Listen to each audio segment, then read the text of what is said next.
Então, por que o nome condutopatas? Porque a patologia, a apatia, a deformidade, a doença está na conduta do indivíduo. Então, ele é um indivíduo que ele apresenta uma conduta patológica. Entendeu? Então, vamos lá. Entendi. Quais foram os nomes que foram dados durante a história, que é bom para a gente entender? O primeiro deu loucura moral, que é um nome bom. É. É um nome bom. Loucura moral. Depois, olha um outro nome interessante. Loucura lúcida. São nomes Que já caiu em desuso. Mas... Todo caiu em desuso. Loucura lúcida. Loucura lúcida. Depois, os tais psicopatas. Mas só que eu não gosto desse nome porque um esquizofrênico, que é um doente mental verdadeiro, ele no fundo, ele tem uma psique patológica. É. Ele seria um psicopata e não é. Por isso que eu não gosto do nome. Entendi. Mas enfim, ele é glamourizado também, etc. Ficou, Mas esse nome que foi o que ficou. é o que pegou, o que pegou. Bom, E o sócio?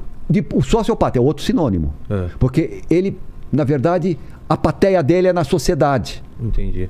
É um nome bom também, mas é sinônimo. Depois, portador de transtorno do comportamento, que é um nome bom também, porque é o que ele é. Bom, pois bem, para a gente apenas não ficar... para definir rapidamente. Qual a diferença que tem entre um fronteiriço e um doente mental? Um condutopata, sociopata, condutopata, psicopata, louco lúcido, louco moral, todo sinônimo. Qual a diferença dele para um doente mental verdadeiro? O doente mental verdadeiro rompe com a realidade. Tá certo? Ele alucina dele, ele está fora da realidade. O condutopata não. Ele não alucina, não delira, ele não tem problema de inteligência. Então, qual que é a diferença dele para o normal mentalmente? Tá certo? O que difere ele de ter esse diagnóstico de um normal mentalmente? A diferença é o que ele não tem. Empatia. Empatia, sim, um deles. Sentimentos superiores de piedade, de compaixão e de altruísmo. Tá. Isso faz com que eles sejam absolutamente egoístas. Eles só pensam naquilo que interessa a eles e nada mais. Então, é clássica a pergunta que a gente faz quando vai examinar condutopatas, já suspeitando que ele vai ter esse diagnóstico. É clássica a pergunta, escuta, você está arrependido do que você fez? Claro que estou, doutor. Eu estou preso há 3 meses. Estão me chamando de monstro. Quer dizer, não é com aquilo que ele fez à vítima. Ele não está arrependido com a ação, ele está arrependido... E todos os condutopatas são iguais. É o que estão fazendo com ele. É o que recaiu sobre ele. Porque se não tivesse recaído, é zero arrependimento. Eu tenho casos, com todo respeito, maravilhosos, entre aspas. Maravilhosos do ponto de vista psiquiátrico forense, não é? São casos todos terríveis. Mas, por exemplo, de um matador que ele matou... que é um clássico da literatura psiquiátrico forense.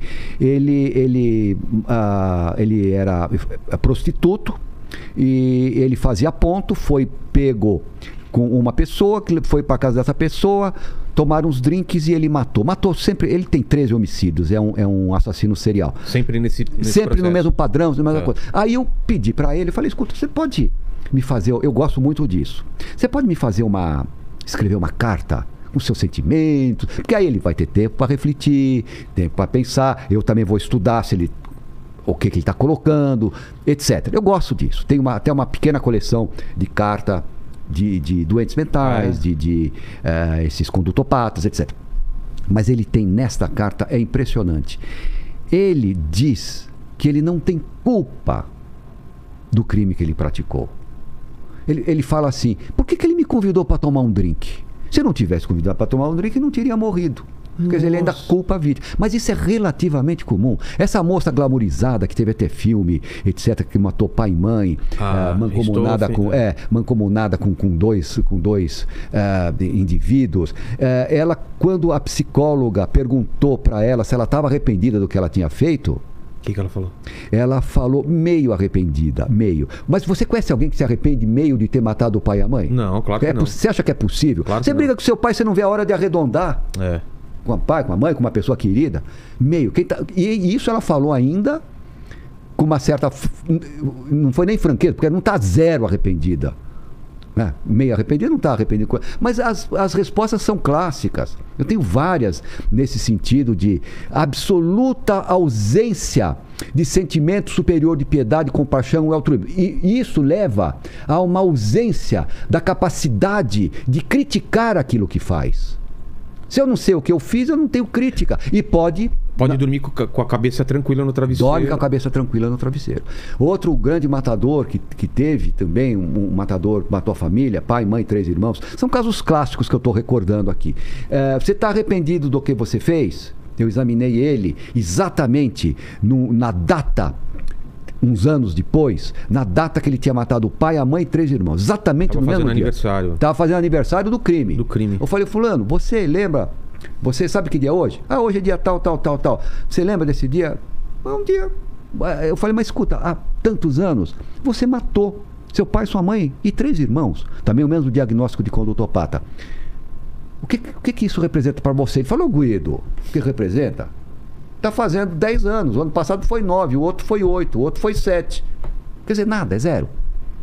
Não há ressonância afetiva.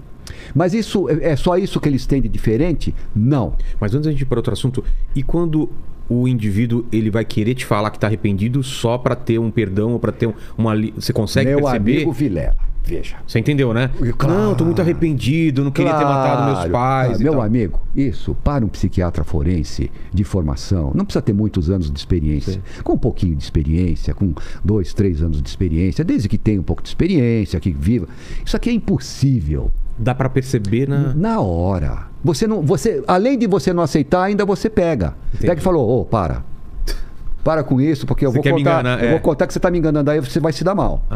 Doutor, que é isso? Aí você usa, você tem... Entendi. Olha, o psiquiatra forense tem que falar várias línguas. Quando eu falo várias línguas, é falar em português, mas a gíria.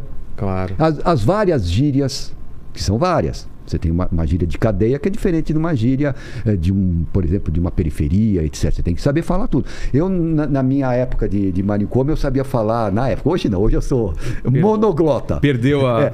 perdi porque, enfim, não... Muda muito, né? Muda, mas eu sabia falar na mão.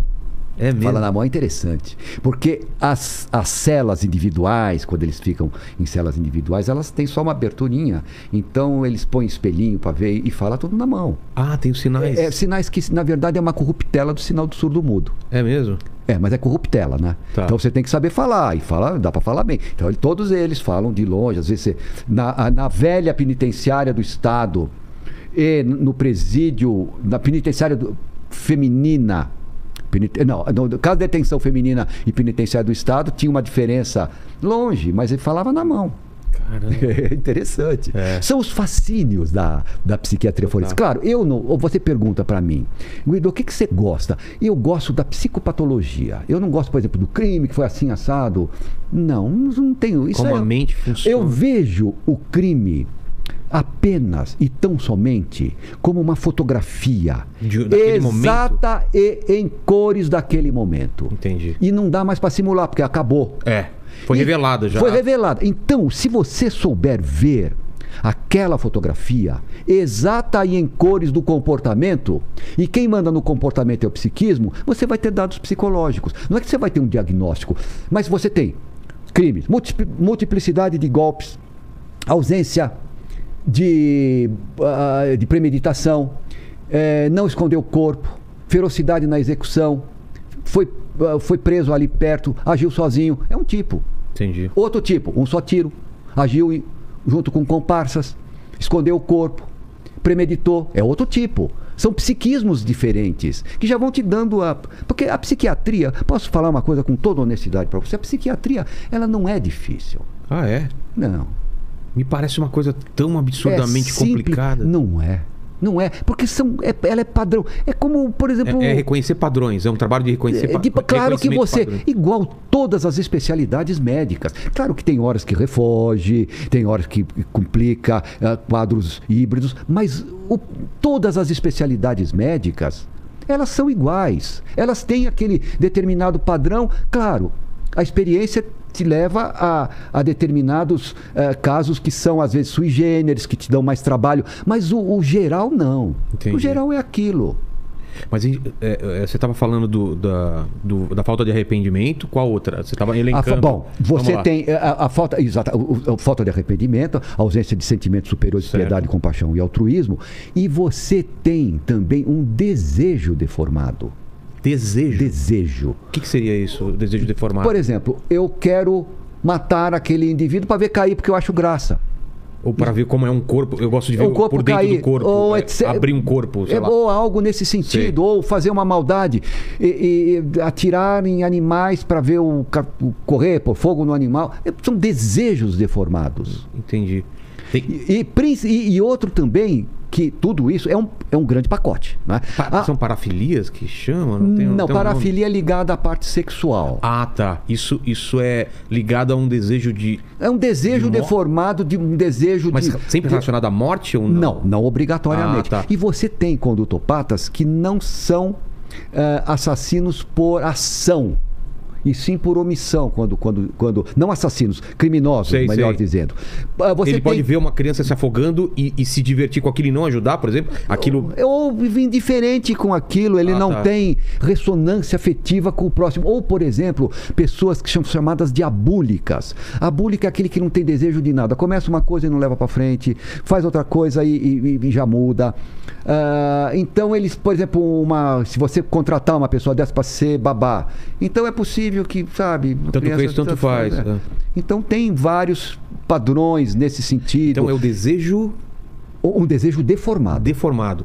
A deformidade daqui. Porque o desejo todos nós temos. Eu tenho o desejo de pegar... comer jujuba. Comer jujuba, ou eu quero trabalhar para ganhar dinheiro, ou, enfim, fazer obras assim, assado, defender a minha família. Esses indivíduos... Esse desejo ele pode ser abafado, ou ele pode ser realizado. Boa. Quando ele é abafado, ele não é criminoso ainda. Ele tem um desejo, por exemplo. Boa. Por exemplo, falar com... Eu acho que é um dos crimes mais hediondos, né? Que é o contra a criança, né? Que é Sim. Como chama? Pedofilia. Sim. O cara pode ser um pedófilo. Sim. E aquele desejo tá represado. A partir do momento que ele faz, ele o torna criminoso, ou ele já daquilo, desde que ele nasceu com aquilo. A sua pergunta é ótima. Você entendeu? Porque às vezes ele tem aquilo, ele tá controlando, mas você sabe que a qualquer momento aquilo pode vir. A sua pergunta é ótima e ela vai dar uma forma pra gente poder entender bem... Até mesmo essa linha, né? Eu entendi. Boa. Sua pergunta é ótima. É assim. Porque tem gente que consome coisas da internet, por exemplo. Boa. Não, mas sua pergunta é fundamental. Uma pergunta importante para esclarecer uma série de pontos. É assim. A condutopatia, a psicopatia e outros seus sinônimos é algo orgânico, está no indivíduo. Sim. Não é que ele passou por uma vivência dolorosa, foi bulinado, um trauma e se tornou um assassino serial, ou um condutopata ou um pedófilo. Não tem isso que a gente vê em filme, às vezes vão buscar lá atrás o motivo dele. Rigorosamente não, isso é um erro. Tá. Ele nasce com aquilo, ele tem organicamente. Então eu vou chamar isso de potência. Tá latente dentro dele. Potência dele. Tá. Porém, todos os indivíduos, eles estão inseridos no mundo. Tá certo? Então, se ele tem muita potência, digamos, para pedofilia, ou para assassinato, para roubo, ou sei lá o que. Animal, sei lá. Etc. Se ele tem muita, nada segura. Nada consegue... Uma hora aquilo vai... E a partir do momento que começar, ele não aí para vai embora. mais. Aí vai embora. E quanto mais ele faz e dá certo, mais ele vai fazer. Mas nada segura. Porém, se eu tenho esta potência, mas é pequena, é uma pequena potência. Entendi. E eu estou no meio social altamente favorável e bom, e sem... Pode ser que eu seja apenas uma pessoa meio estranha, mas nunca vá desencadear. Entendi. Agora, se esse mesmo indivíduo, com essa pequena potência, está num meio social desfavorável, ruim, agressivo, desencadeia. Entendeu? Potenciato. Nossa, agora entendi muito bem isso daí. Então, mas o seu trabalho, ou o trabalho de alguém que está convivendo com essa pessoa e percebe esse desejo represado, qual que é o trabalho? É você denunciar? é falar para ele procurar ajuda, porque é um perigo, né? Quando que essa pessoa vai cruzar essa linha? Você faz uma pergunta que é quase que irrespondível. Não tem como, né? Não tem como. É, Você sabe por que não tem como? Porque essa pessoa não vai falar sobre isso. Quando você convive, você e tem algum problema, não sei o quê, a sua tendência é, às vezes como pai, minimizar, às vezes como marido e mulher é aumentar. Então não tem como, isso é para especialista. Mas esse conceito de potenciato, a potência é minha, orgânica, inata e muitas vezes hereditária. Ah, é? Não que um condutopata vai gerar um outro condutopata. Mas pode ser um caso de alcoolismo gerando um condutopata, uma esquizofrenia, etc. Então isso Por que eu perguntei isso? Não existe linha direta assim. Porque às vezes você pode ver numa criança alguns atos de maldade. Como você separar aquilo e falar, putz, se eu não cuidar disso, ele pode virar um condutopata. Posso responder? Claro. Deixem as crianças em paz. Porque a criança na infância e na adolescência são períodos muitas vezes condutopáticos normais. Porque qual o adolescente que não está rompendo com o pai ou com a mãe? Não digo todos, claro, mas muitos podem estar rompendo com os grupos. Então, este diagnóstico só é possível na maioridade. Antes é perigoso, porque você vai errar. Mas, por exemplo, uma criança que gosta de maltratar animal, por exemplo.